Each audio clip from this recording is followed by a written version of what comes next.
Good afternoon, everyone. Welcome back to another episode of Kingdom of Dreams podcast and Making of Stories.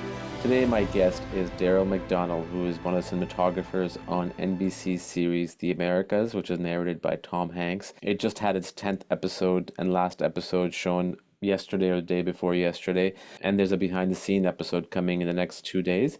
It was a great conversation with Darryl. We talked about many different things. We talked about life. We talked about his work. We talked about being away from family for a good chunk of time, as long as 3 months, and working in tough conditions and all that fun stuff. Here's my conversation with Darryl MacDonald, who is one of the cinematographers on NBC's The Americas. I haven't seen all the episodes of The Americas, but I did see the one that you shot, episode 10, I think it was, right? Yeah, the one that just came out, and a few others.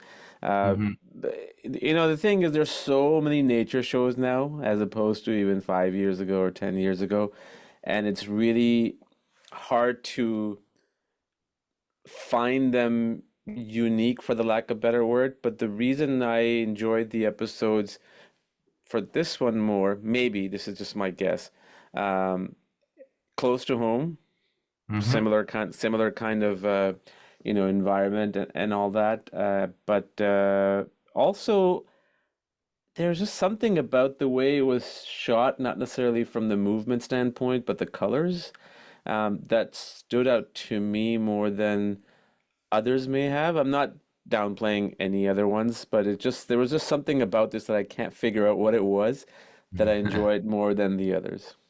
Yeah, and I suspect that might be in the editing. I mean, most of the cameras. So this was a co-production. It was with the BBC for MSNBC. Yeah, yeah, And so you have a lot of the same, not same, but a lot is the BBC crews that that would have shot, like Planet Earth and Frozen Planet and all those types of things. And we often use their cameras. But in this situation, I don't know how the editing worked, if that was done solely by BBC or if that was partially done in the US. But I do have to agree, like watching it, there was an explosion um, of these types of natural history shows after COVID, and around and after COVID. There's a bunch of things that happened where Disney bought National Geographic and they decided to make a whole pile of stuff. Netflix decided to make their own natural history. And when they did that, I think a lot of people that they had in the office doing that is people from BBC, people from Nat Geo, and that sort of thing. So the whole system sort of spread out a little bit, and there have been quite a few similarities. But yeah, watching this series so far, I'm just extremely happy with how it turned out. And there's some really beautiful cinematography in it. They did a great job with the storylines. But yeah, I definitely there's there has been a lot of natural history, and a little, you can get some yeah, not tired of it, but definitely it can start to feel a little bit the same. And yeah. this stood out a little bit for sure. Yeah. Well, that's good. Darryl, tell me, I'm always intrigued about everybody's journey. We all have our journeys of, how we became, where we are today, and what sort of initiated the catalyst of being, whether you're a director, or producer, cinematographer, editor. What was your journey like? I've had my set of movies that inspired me to where I'm today, but I would love to know about you. What kind of took you on this journey to be where you are today? Yeah, I think I would be an example of how not to get in the industry. Okay. Definitely a long and sort of winding journey. I can tell you a lot of people that I work with are scientists. So it's Mm, tough with natural history. A lot of people go into science first. You get access to an animal population where you get intimate access to that population, and then you get to witness behaviors that nobody gets to see. And so when you want to film it, you're the person that they go to, is sort of the most direct line to get, I think, into natural history, having both the cinematography and I do not have a science background. I was actually a professional photographer for a number of years, and I started with underwater photography when I was young. But the industry changed. So back then, you have your film roll that you go underwater with, and 2 or 3 months after you take those photos, you find out if you got the shot or not.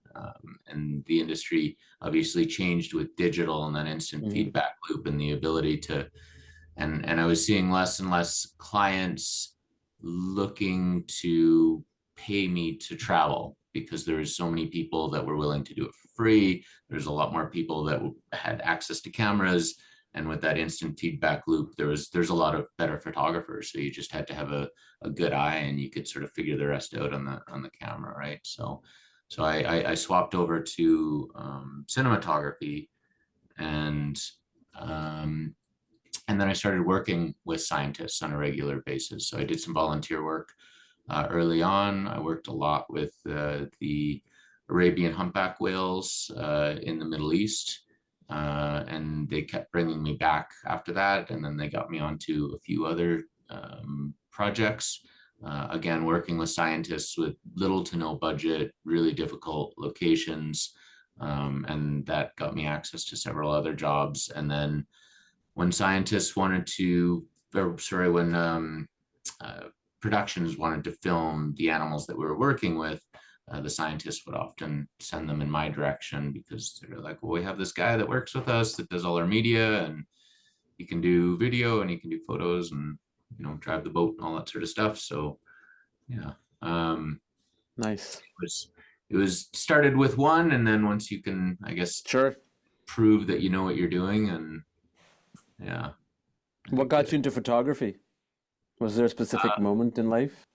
no, I took several years of photography in school when I was younger, and I've just always had a passion. I had it was a program actually in high school, and when I started taking it, I just sort of fell in love with it. And then out of high school, I did a lot of traveling. I spent a couple years traveling in around Central America and Mexico and stuff like that. And Mm, yeah, that was the one expensive thing that I had on my travels was I bought myself a really nice uh, uh, DSLR camera and some rolls of film, and it was just sort of a thing that I had a passion for it from the beginning, and it definitely grew over time. And yeah, no, I can't really, even now I can't do much without a camera. So 100%. Amazing. Tell me about the episode that you shot. Uh, Obviously, it was shot in different places, different seasons. mhm. My favorite uh, part is the puma sequence. And what's the other animal called? It had an interesting name. I forget. It almost looked like a deer, but it's not. Um, it was in the winter when the puma is trying to chase it Oh, down. um, oh no, I'm drawing a blank. So that sequence I was not on, and I'm drawing a blank on that cinematographer's. That was beautifully shot. Oh Yeah, man, he got some absolutely stunning shots on that one. Yeah, so for 100%. each of those sequences, just so to give you an overview of like how you would shoot one of these. It's the average lifespan of a natural history production is sort of 4 to 5 years. Yeah, So initially they'll do the research, they'll find the stories, they'll find the scientists, which is why that it's a bit easier as a scientist to get into it, but they'll find the scientists that are working with the populations, and then they'll look at it and consider, because they're trying to film things that have never been filmed before, whenever possible, and then or trying to do a different take on a story. And so they need to sort of prove that yes, we can actually film this. And you look at the logistics of how do we get the equipment here, what's the likelihood of this behavior happening, um, and can we find the right team, and then they look for people who have experience in those regions to go and film it. So an example, the penguin portion at the beginning that I worked on, we are the second team in history ever to film on that island, and the first team was the producer of that episode, and she went down, and I believe they had a team of 3 or 4. I think somebody got injured on that one, and when we look at the again the logistics of it, it's on a very remote Patagonian island. It was a couple of days to sail out to the island, and then once you're there, you can't get a helicopter off. You know, if you need a boat, you have to call it, and they have to sail from the mainland to come over. So if you have an injury or an incident, you're looking at potentially a week of extrication time. And then once we arrived to the island, it was a wet landing in like 4-degree water. So you're getting out of the boat and hauling. We had 1,000 pounds of equipment onto shore, and then you're hauling that stuff from shore. We had to go probably couple kilometers in just to find a spot that was sort of out of the wind, out of the intertidal zone. And then from there, the penguin colony was up on top of a small mountain that was 300 meters without a trail. And we weren't allowed to stage. It wasn't possible to stage up there with 1,000 pounds of equipment. So we had to have sort of a second staging area, but cards and batteries and everything else had to go up and down mountain. I apologize. I have It's okay. cat It's that just okay. broke into my office here. So yeah, you're going with cards and batteries and everything up and down the mountain every single day. And the temperatures on the island averaged about 8 degrees. We had 60 to 100 km/h winds almost every single day. We woke up in the middle of the night one of the evenings with our gear tent just exploding because of the winds, and we spent an hour trying to inside the tent trying to hold the tent up, and it ended up we ended up snapping a pole in half, and we had to collapse the entire tent, and then we had a spare tiny little tent that we had to try and hide the gear in and around. And so from a logistical perspective, it can be really, really difficult. And I hope so. Next week, the episode that comes out this Sunday is actually behind the scenes, Mm, which a lot of my friends and family always say that that's their favorite part, is to see the behind the scenes. Because yeah. for that, again, for that penguin sequence, you know, it's a really short sequence, but we were there for a month. I didn't shower for a month. There's no possible way to do it, and the weather was really, really difficult. It was probably one of the more physically demanding jobs I think I've ever been on. Yeah. I'm so glad you talked about the penguin sequence because I was going to talk about the puma, which I'm glad I clarified that you weren't involved in that. But the penguin sequence, you're talking about the one with the sea lions, right? Mhm, Yeah. mhm. There's a shot which I really enjoyed because the thing is that whether you're doing a doc or a nature doc or a narrative film, there is always cuts, right? Like for the Mhm. reason of attention span, for the reason of speed things up, whatever that is. But there's a shot that goes on for a good, I would say 15, excuse me, 20 seconds, where the sea lion is chasing a couple of penguins on the rocks, and it just doesn't cut, and it just builds up so much intensity and suspense, and eventually it does cut, but for the longest time it doesn't. And I thought that was beautifully done. I thought it was great to have that, because with nature series, sometimes, like for example, the one I think it was Planet Earth 2, where there's a sequence of the iguanas and the snakes. They Yep. shot it Yep. over a course of 2 years and they merged it together, right? But to be able to see that in one go, I thought that was very refreshing. Yeah, and actually, so for that particular shot, um, so Graham McFarlane was on the long lens for that, Mhm. and we were in the air with the drone. And when I saw the sea lion come out, like Graham is such an incredible cinematographer with the long lens.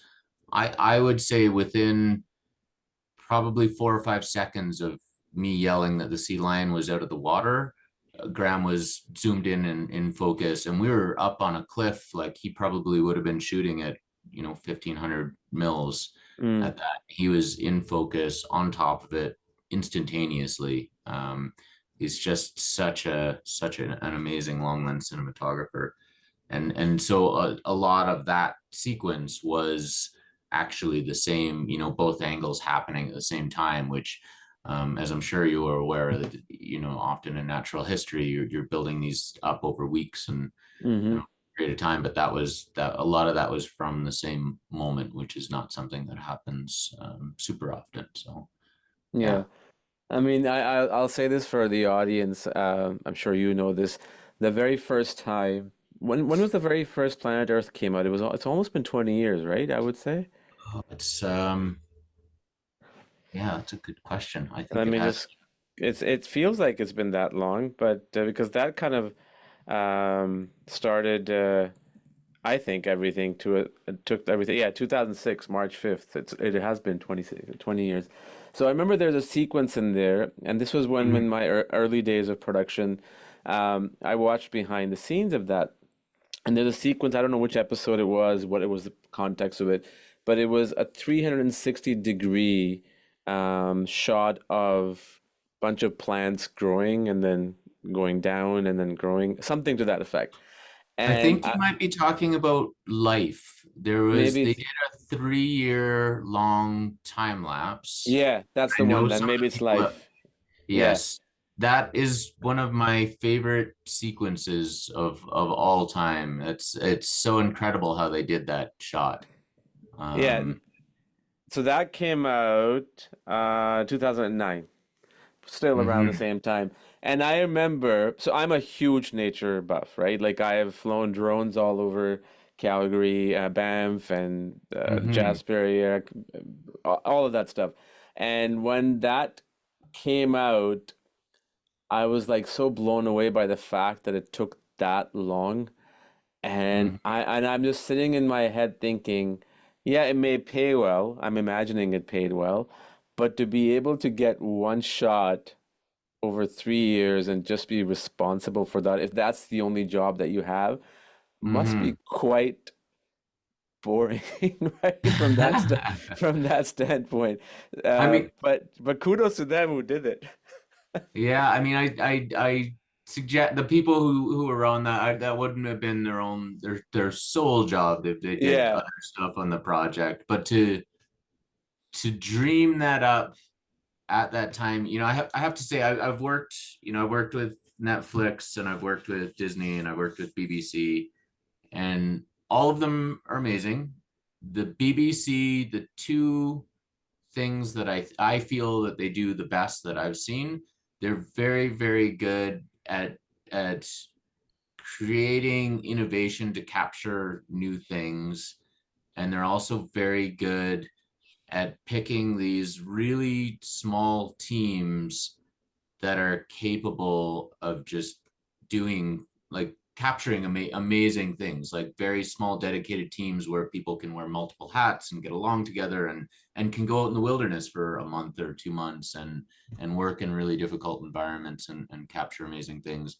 And so in that sequence, they dreamed that up, and that was shot in two locations. So it was actually shot both in the studio and in the wild. So they did some green screening with it again back in Mm, the day, because you imagine out in the wilderness you can't have your, wind and sun and the change of the plants. So in the studio, the plants that are right in front of the camera are actually in the studio, and then they did also film out in nature as well. And the other thing they did with that is it's a single movement pushing forward.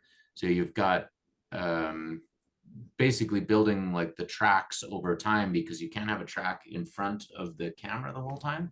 So there's yeah. several, from a technical perspective, it's an incredible thing to have done at the time, and just the technical things that they had to overcome to create that.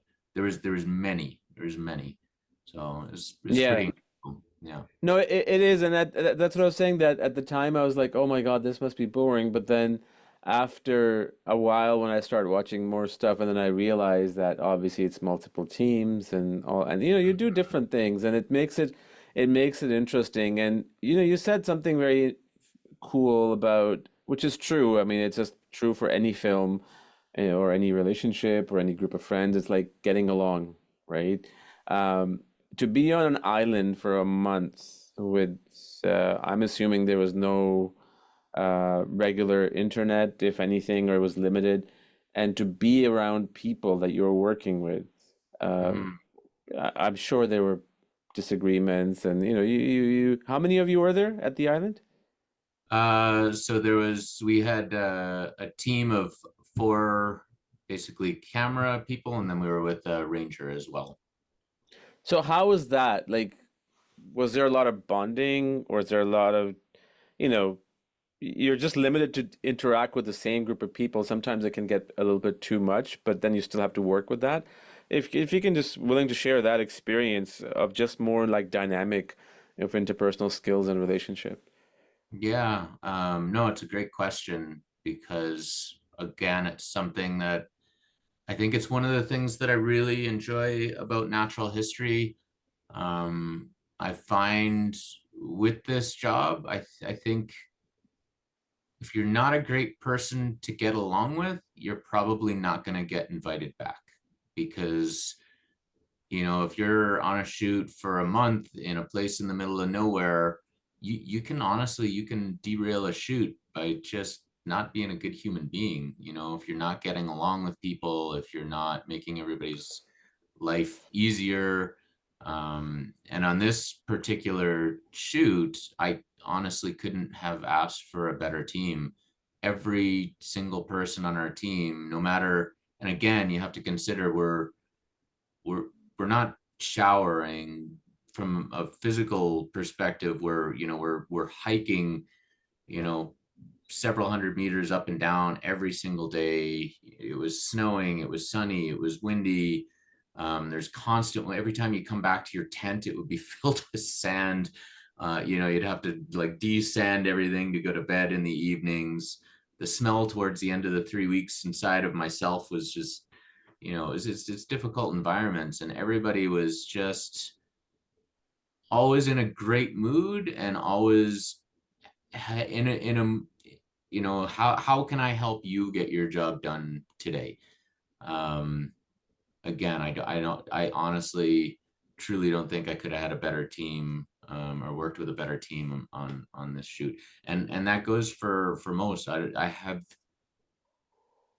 I've been doing this now for natural history in particular for it's been about 10 years now, and I've maybe had one or two where I've seen some minor conflicts, but other than that, again, I think if you're not a person that gets along with people, you don't get invited back. And it's something that I don't necessarily see it in other production industries. So in the commercial industry and doing Yeah. features, stuff like that. I've seen people on features that honestly in any other job would probably be fired for their attitude and how they treat people. I've never seen anything like that in a natural history shoot. So. So, so the thing is, right? Like, aside from obviously attitude in life is everything. I truly believe that in any profession, like you could be, great. You could be Steven Spielberg for the lack of a better word, but if you have a ridiculous attitude, it's not going to get you anywhere. But one thing that sort of fits in the attitude is that this constant, there are people, I'm sure you have come across them, not in your professional life only, but personal. They're always just complaining about the same thing, right? Mm, Like it's just like a mhm, circle that they mhm. just can't escape even if they want to. Um, I don't want to know any names. I don't want to know any production names. Has that ever happened on a set where it's just like that constant, complaining about the same thing, and it demoralizes you as a production team? Mhm, mhm. I would say I've never had it on a natural history production. I Mm. have had it on some sort of nature-based productions before, and it can be, like I said, what you can have one person derail an entire project because if you don't if you're not there to help each other, or if you can't deal with the difficulty of the environment that you're working with, it can really throw a shoot off, and because it throws everybody's groove off, right? Yeah. And like you said, it sort of brings people down, and you're often on these shoots. You imagine, it costs a lot of money. It's a year or two of prep. If they send me down to the Antarctic for 2 weeks, you can guarantee they're paying a lot of money. They rent a private boat. They've got this dedicated crew, this dedicated team of filmmakers, and you have a really short period of time, often to capture something that's never been captured before or is extremely difficult to capture. You're working as well the whole time. Like, as soon as you leave your home until you get back home, or until you finish, you're wrapped. um, you're sort of 100% on 100% of the time, because you have to be ready at any second to be able to go out and capture. And then you're just resetting equipment and cleaning equipment, and downloading cards, because again, it's a very small team. So you're doing what would be on a feature set or a commercial set of 100 people. You've got like 4 people doing all those things Yeah, yeah, while yeah. living in a tent and running a generator. And like, it's definitely different. So again, Got it. you can't have a bad attitude, and Yeah. it can wreck years of prep, from the other team that's in the office, right? Yeah, 100%. When you're with the same group of people for that long, you end up talking about things that you normally, you run out of things to talk about from a professional standpoint, so you have to talk about personal stuff, right? Mhm. Um, has anybody ever become vulnerable on us on like, when they're just having a random chat about just life in general? And how do you, whether that's yourself or anybody else, and how do you deal with that? Yeah, that's a good question.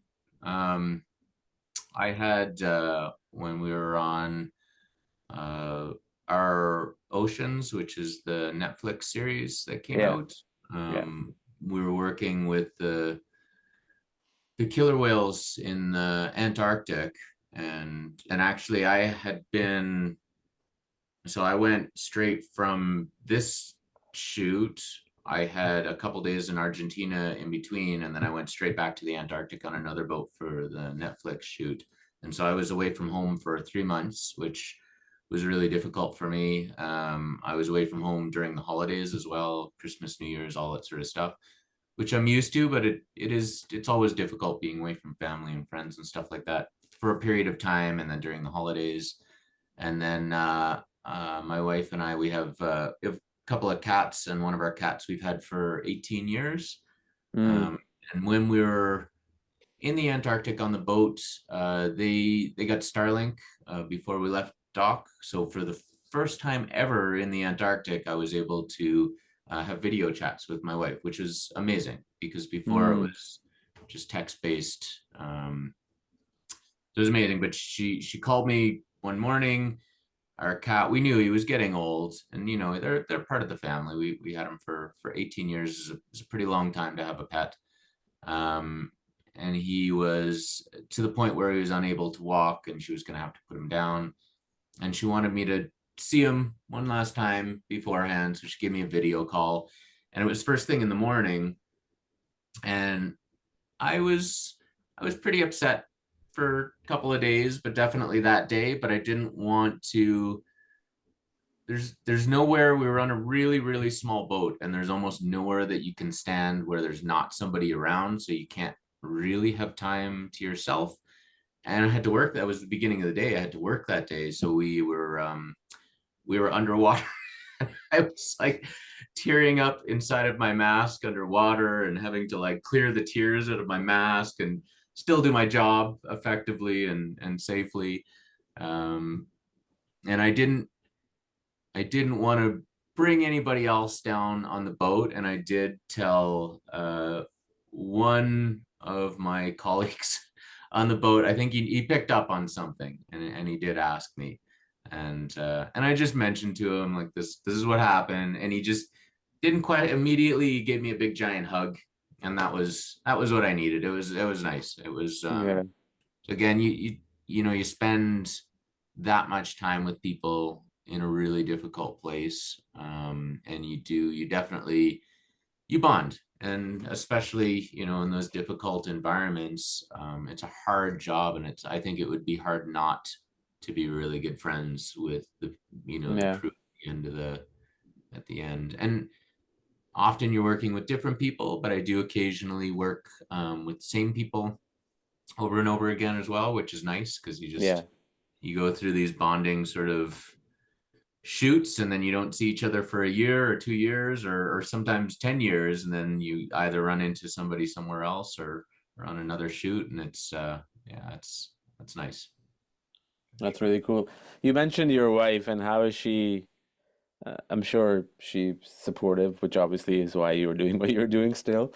Uh, Mhm. but being able to be away for 3 months, right? And or even more, or more or less throughout the year. How does that sort of work out in the understanding that you guys have? If that's not too much of a personal question, you can pass that. I just No, thought it's a fair question. No, my wife, I can honestly say she is. I wouldn't be doing the job that I have without her. I was in my um, in my previous career, I did end up at one point getting an office job that paid really well. Um, I didn't love it, but it was secure and stable. And I was turning down opportunities. It was in the transition of, going in between sort of photography and cinematography. And I was turning down opportunities to go out into the field, to go work with the Arabian humpbacks and a couple other cetacean populations globally. And uh, my wife, when I was about to turn one down, she convinced me to quit my job and go into cinematography full time. And it was definitely difficult. It was a massive change in pay, and there was a few years of being really slow. But then when it picked up a lot. Um, and she has never once said you can. Every time I've shown her a shoot, she said you have to go and do it. And I have my wife is an engineer, and she likes to plan a year in advance, so she often will book like a vacation or something like that, several months or even a year in advance. And there's been several where she's had to take friends because I got offered a shoot that we both agreed I couldn't refuse. And and so she took our one of our neighbors on one of our vacations, because again, often we have stuff that you can't, yeah, you you're not going to get your money back if you cancel. And so she's gone anyway. She's gone on a few scuba diving trips on her own with our friends that we were meeting out there. um, I've missed birthdays, Christmases, um, a lot of personal, and family sort of events over the years, which is difficult. But at the same time, you know, I wouldn't give my job up for yeah. anything. I'll do this job until I don't even see retirement in the books. I'll do it until I can't hold a camera anymore. So I really just enjoy it that much. And again, my wife is never. I'm very, very, very lucky and appreciative, because she is super supportive. And yeah. I'm sure you're gonna get bonus points for this question. Uh, She knows she's a. yeah. No, I know. I'm just kidding around. What's one thing that you have learned about yourself, whether it's on this production or any other production, that you didn't, it was just something that taught you something big about yourself, whether it's your limitations, whether it's your strengths, your weakness. Not at a Hmm. professional level, at a personal level, as a human being. Yeah. Ooh, that's a tough one. We can come back to it if you like. I I think one thing that it has shown me over the years, especially early on with some of the shoots that I've had, I think a lot of what because you're asked to do things that are really difficult on shoots, and work in these extremely difficult environments, you know, in your head, it's hard to wrap your brain around something that nobody's ever done before, or you know, to again to work in really really difficult locations. And I think a lot of the limitations that people have are mental limitations, and every time you do something difficult and you're successful with it, it changes what you realize you can do or what you understand that you can do. You know what I mean? It sort of moves that bar of, oh, this was a hard thing like 5 years ago, but then I did this, and so now that's not hard anymore. You know, now this is hard, but then I went and did something else that was more difficult, and so now that's not so bad. That's something that I can, it's a challenge that I can get through, right? I don't know if that makes sense. Yeah, it does. Because it certainly does. I truly believe, I'm so glad you said that, that limitations are something that we create ourselves in our head Hmm. as an excuse of not being able to do what we should be or what we want to do. But I think we are able to do anything that we want. It's just about, you have to go into that comfortable zone because Hmm. there's that fear factor, right? Which is natural. I Yeah. think we all Yeah. have that. Yeah. But it's amazing what you can overcome because Yeah. everything is possible. Absolutely. Yeah. And I don't know if it's even like an excuse. People, you really believe that like this is going to be impossible. This is going to be really difficult. This will never accomplish this. But then, you know, when you get there and you get into a groove and you know, sort of figure things out.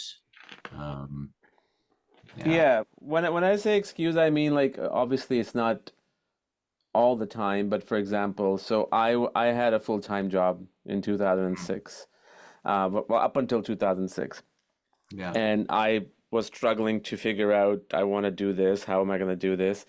And I always told myself that, oh, it's not going to happen for me. Even though I was doing it on the side, but it was not just something full time. And it had the universe had to make me do it by my CEO firing me from my job. Okay. And that pretty much, took it. So I think when I say excuse, it's like sometimes it's a Yeah. combination of Sure. fear and excuse, like you're trying to find reasons of Mm-hmm. not doing it by convincing yourself that it's not possible. How am I going to be able to do it? Yeah. No, absolutely. Yeah. Even when my wife convinced me to quit my cushy office job that paid a lot of money and completely changed careers into something new, you know, it's at the time I wouldn't have done it if I wasn't pushed a little bit, for sure. Yeah. Yeah. And now again, I wouldn't give it up for the world, and it was the best decision I think I've ever made. 100%, man. I can totally relate to that. And I'm so glad with your attitude of not retiring because this is it. This is the purpose of life. Is to just tell stories, whether it's about, natural history, whether it's about people in their lives, or whether it's narratives, whatever you want to tell. That's amazing. Absolutely. Yeah. Kudos to you. And I really, really admire the work that you and your team and everybody else in this industry that does because it is, it's not a piece of cake, but you have to be a crazy, but also be able to fall in love with what you do to be able to do what you do. So amazing Mhm. stuff. Yeah. It's definitely not for everybody, but it is for me. No, it requires a lot of patience too, right? Like to be able to, whether it's drone or whether it's long lens, whatever it is, just sit there and wait for action to happen. It's not like you're it's similar to like a documentary with humans, of course, but still Hmm. you can direct people. You can't do anything with the animals, right? You just have to wait on that natural instinct and natural moment. Uh, Yeah. but but people like yourself have exposed the world to things that we had never seen before. So it's amazing. Yeah, I'm very lucky to have seen some pretty incredible animal behavior that few people on the planet have ever seen. It's pretty amazing. I'll And just sort of since I've definitely sat in a hide for like 4 to 5 weeks and gotten zero shots. So yeah, that must have created a lot of self-reflection about life. Just sitting yeah, there trying to figure out. the whole time. Yeah, definitely. I'll wrap it up with one little question since you talked about animal behavior. What has been one of the most fascinating slash unexpected animal behavior that you witnessed in your career? Like that just you didn't expect or that you learned something new from that blew you away? It could be a hunt, it could be just an animal behavior, it could be anything. Uh, there's quite a few. I Whatever think you want to name. one of the most recent ones, because we already touched on it, the killer whales, the do the wave washing in the Antarctic, Mm-hmm. was really, I think, definitely up there with one of the most incredible things I have ever seen in my life personally. Um, the the intelligence that is required to do what they're doing. So they hunt differently depending on the different types of ice that you can find in the Antarctic. They're very small populations, so there's less than 100 of them in existence. And it's only this one group that does this specific type of hunting. And so they work together to create a wave to wash a seal off of a piece of ice. So if it is a piece of fast ice, which is the stuff that freezes and thaws over the winter time, it'll be a flat sort of sheet of ice on the top and the bottom. And if it's really large, they'll create a subsurface wave. They'll break that chunk into smaller pieces.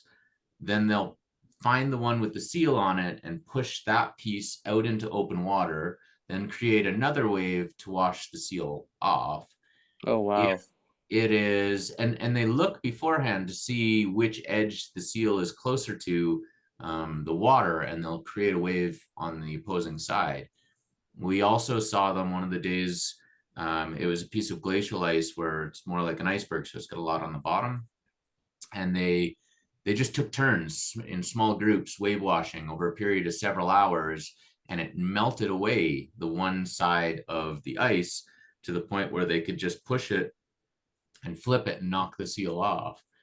Um, One of the days we were there with, I believe there was 7 or 8, a group of 7 or 8, and another small group showed up, and the 7 or 8 were already in the process of wave washing a seal off, a crab eater, and another group of killer whales showed up. They were there for maybe 2 minutes, and then both groups together were all coordinating to wash the seal off. Oh So wow. whatever it was, whether they had a conversation underwater or what, they coordinated together. They knew where it was, the direction they were going, all of these nuances, just the incredible intelligence it takes to figure all of that out. Um, yeah, it was really, I'd seen it, from Frozen Planet on television when I was younger, and to actually see it in person, and yeah, it was pretty incredible. It's definitely, again, up there with one of the more amazing things that I've been lucky enough to see. Awesome. That's so cool, man. Thanks for sharing. I appreciate that. Mhm. What's next for you? Anything that's coming up that you're able to talk about, or you're taking a break until somebody else Uh, calls you? it's been a slower start to the season. I have a few coming up, but I can't say much about them. Yep, that's fine. Um, yeah, it's nice. I have a few tropical ones coming up, which is underwater tropical, which is nice. So, and they're a little bit less impossible than some of the other shoots that I've had in the past. So it's nice to get something a little bit easier. and nice weather. So yeah. Amazing, man. Awesome. Thank you so much, Daryl. Really pleasure talking to you. Thank you for sharing the stories that you did. Awesome. Really cool. Yeah, thank you for having me on. I really appreciate it.